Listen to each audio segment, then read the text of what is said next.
Supreme court के आदेश के अनुसार इससे पहले भी 9-10 लोगों की इसी प्रकार से सदस्यता गई, जिनको करप्शन के मामले में, भ्रष्टाचार को लेकर अनेकों प्रकार के ऐसे इल्ज़ाम लगे थे, उनकी सदस्यता गई थी। जयललिता जी की गई थी, याद करना चाहिए हम लोगों को। इंदिरा जी की भी किसी ज़माने में गई थी, इनकी खुद की दादी की।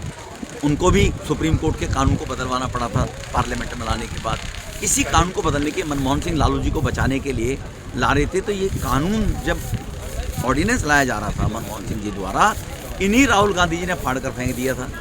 उस टाइम तो ये चाहते थे 10 साल मनमोहन को हो गए, मैं अपनी इमेज एक ईमानदार की शो करूं और ऑर्डिनेंस को फाड़ कर फेंक दूं, दुनिया में आएगा मैं ईमानदार आदमी। उसी के तहत केजरीवाल साहब ने भी देश में राजनीति में चमकने के लिए इन्हीं राहुल गांधी की तर्ज पर सबको चोर बताया, सबको भ्रष्टाचारी बताया था। मजीठिया को बताया, बाद में कपिल सिब्बल को कहा, अरुण जी को कहा, गडकरी साहब को कहा, सैकड़ों नेताओं के लिए जारी करते थे। जब इसका नंबर आया, इनके पास कोई प्रूफ सबूत नहीं थे केजरीवाल साहब के, तो केजरीवाल साहब ने एक एक करके सबके सामने गिड़गिड़ाकर हाथ जोड़कर माफ़ी मांग ली।